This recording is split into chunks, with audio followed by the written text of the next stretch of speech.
We are going to continue the book that we are reading, which is Sri Brihad Bhagavatam written by Srila Sanatan Goswami. So I'll just summarize like what we have read for the last 3 times. It is about Narada searching for the biggest devotee of Shri Krishna. And first, he thought that a Brahmin, which was doing charity, doing all kind of book reading, deity worship and everything, is the biggest devotee. But when he met him, he came to know about a king in a southern country, which is Kalinga, Utkala. The king is the biggest devotee of non-movable deity, which is Jagannath, and he does all kind of pious works, do charity to Brahmins, rule the country as the representative of Lord Jagannath. And Narada met him. After meeting him, the king said that I'm just a human suffering with all kind of miseries, but the demigods in heaven, they are free from all kind of miseries, and they do all kind of pious works and do worship to Lord Vishnu, Sri Krishna. They are the biggest devotee, and among all of them, Lord Indra, the god Indra, is the biggest devotee. So Narada came and met Indra, where Indra told that even if they are demigods, they are free from the miseries of this earth, but they're still contaminated with the jealousy, anxiety, which doesn't allow them to be continuously worshipping or concentrate their mind on Lord Vishnu or Krishna. And according to Indra, Lord Brahma, who is the creator of this material world, is the biggest devotee, because he got the blessing of Lord Vishnu or Krishna to create this world, and he is the representative. And from Brahma's planet, the Lord Vishnu can be seen. And Brahma has seen Lord Vishnu in his mind and has got his mercy. So the Brahma is the biggest devotee of Lord Krishna, of the Vishnu. So Narada went and met Brahma, who is his father. And when he started praising Brahma, that you are the biggest devotee, he got angry and says that how can you say me as the biggest devotee, or I have the biggest mercy of Lord Krishna? Because I'm always busy in creating this world, and when I sleep, wake up in the next morning, this material world has been destroyed by Lord Shiva, and then I have to create it again, and this process continues, and I have to be engaged in this work all the time. And Lord Vishnu comes sometime here, and he just met me once or twice. So I'm always wanting to get his mercy, and hasn't got that yet. But the biggest devotee who has got the mercy of Lord Vishnu or Krishna is Lord Shiva. Because even if Lord Shiva has done many created adverse situation for Lord Vishnu, and he has always given blessings to all the daityas, still Vishnu treats him as his biggest friend or his master sometime. So Lord Shiva is the biggest devotee. By listening this, Narada is now going to meet Lord Shiva. If somebody has missed like all this chapter in detail, they can go to the first 3 sessions. So today we are going to read about the 3rd chapter, which is Beyond the Material World, where Lord Shiva stays. Now Narada is going to meet Lord Shiva. Just to remind, this whole story is being told by Parikshit to his mother, Uttara. So Parikshita said, arriving in Sivaloka from a distance, the sage Narada saw Lord Shiva, Sri Hara, who had just finished his worship of Lord Sankarsana, Sri Hari. Entranced in ecstatic love, Lord Shiva was dancing and loudly singing the glories of his Lord, while his associates played instrumental music and shouted Jai Jai.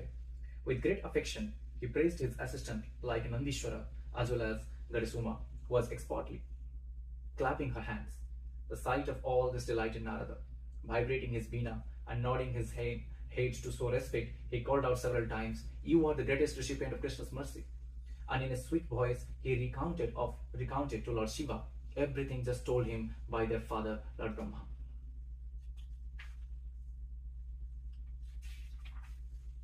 Narada came closer, hoping to touch the dust of the lotus feet of Lord Shiva, the best friend of Vaishnavas. But as the sage came near, Lord Shiva, a fraud of Krishna's conscious pleasure driving him wild, forcibly drew Narada closer and embraced him. Without hesitating, he asked Narada with respect, "Dear son of Brahma, what are you saying?" Absorbed in the taste of talking with the superlative Vaishnava Narada, Lord Shiva then stopped his playful dancing and sat down.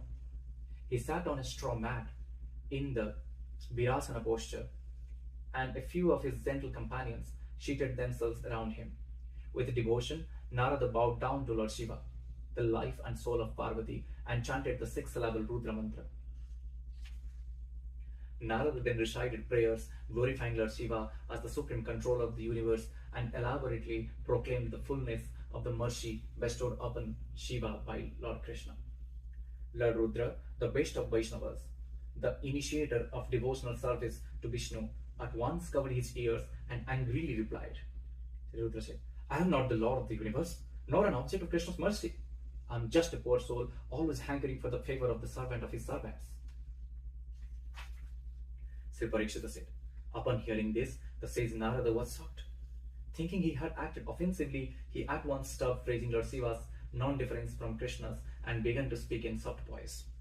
Narada said, "You certainly know the confidential, mysterious glories of Lord Vishnu and the Vaishnavas, and you expertly explain those glories. The best Vaishnavas therefore aspire for your mercy. Lord Krishna also has great regard for you and extensively spread your glories. Has Krishna not worshipped you many times in his various incarnations and taken from you many wounds?" Sri Parikshita said. Hearing this, Lord Shiva could no longer maintain his gravity. Ashamed, he sprang to his feet, covered Narada's mouth with both hands, and said, "Don't even mention that arrogance of me." He then boldly told Narada with surprise in his voice, "Just see the most incomprehensible power of the pastime of the Supreme Lord. Oh, my Lord is so sober. He is such a deep and varied ocean of great qualities. Even though I have committed many kind of offenses against him, he still doesn't reject me." Sri Parikshita said, seeing Lord Shiva completely absorbed in the transcendental taste of your devotion of Krishna, Narada, pleased beyond limit, grasped Lord Shiva's feet, made him sit down again, and spoke to appease him. Sri Narada said, "You are so dear to Lord Achyuta. Is it possible you could ever offend him? Though people sometimes see what they think are your offenses, he never sees them at all. Bana was a cause of trouble for saintly person, too proud of strength for his arms. He used magic to arrest Aniruddha and fight against Krishna, the wielder of disc. When you saw that Bana, your devotee, whom you had maintained like a son, was on the verge of being killed, to save his life, you offered prayers to Sri Hari. At once, Lord Krishna put aside his anger. Now pleased, the Lord gave Bana a form like his own and raised him to being one of your assistants, a position rarely obtained even by demigods.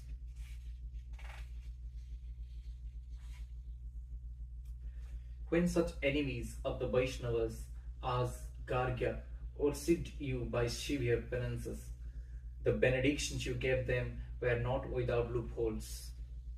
Although Chitraketu and others like him foolishly dared criticize you, you never became angry at them, because they were surrendered devotees of plenary portion of Lord Hari.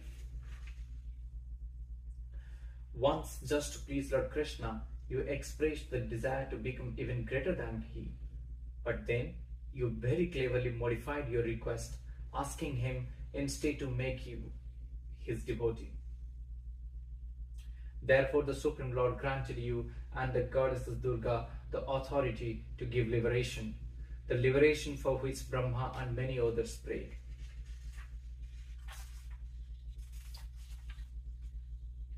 Just see, though you have power and opulence unobtainable by Brahma and other demigods, you disregard your material happiness and live like a holy madman.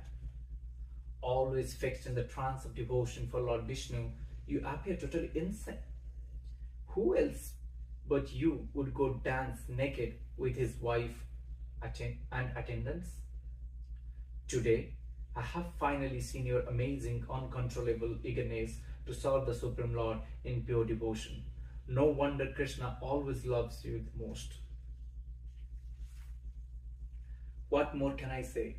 Krishna's love for you is never interrupted, and by your mercy, many others have become dear to him.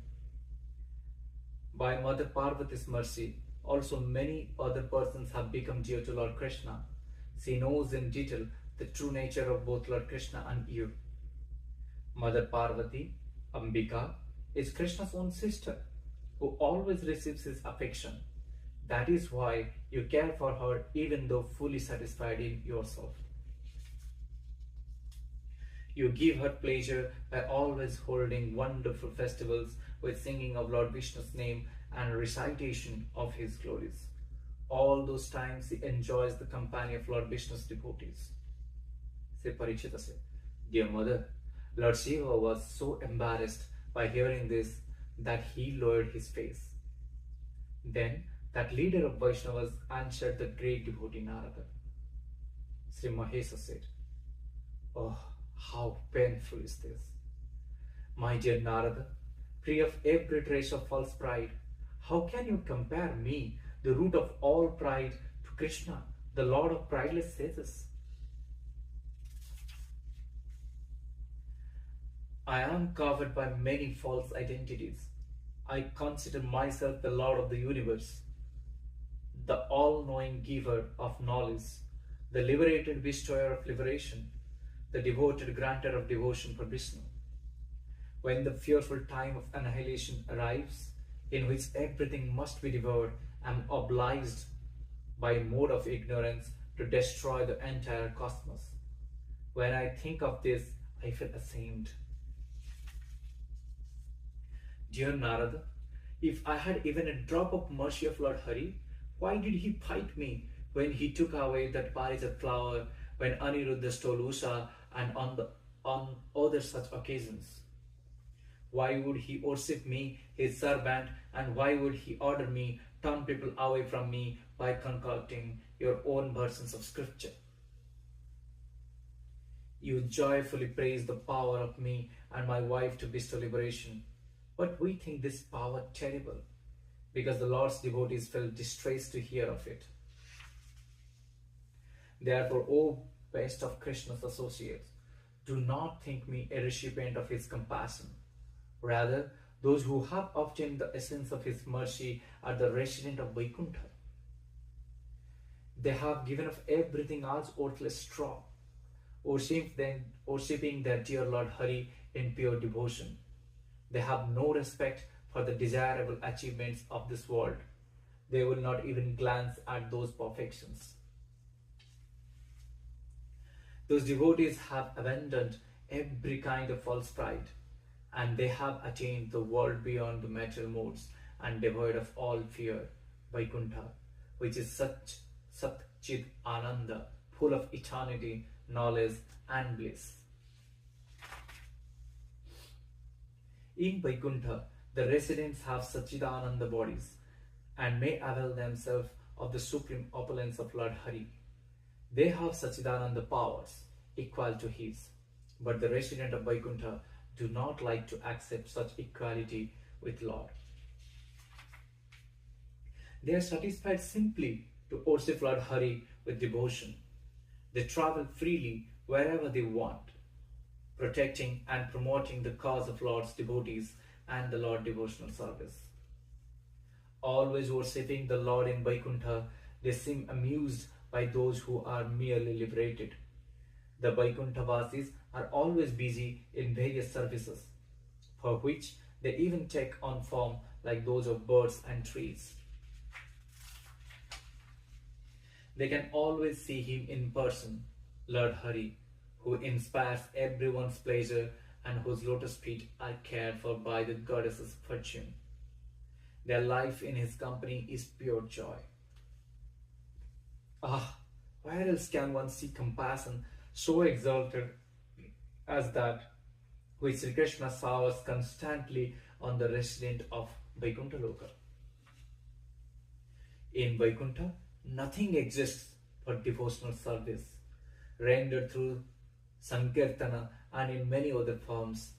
It goes on incessantly with great enthusiasm, spreading the ecstasy of pure love. How amazing is that supremely great ocean of transcendental bliss! The bliss of Brahman cannot compare to even a fraction of half a drop of it. That Vaikuntha world, its residents, and everything there are blessed by the mercy of pure love for the lotus feet of Krishna.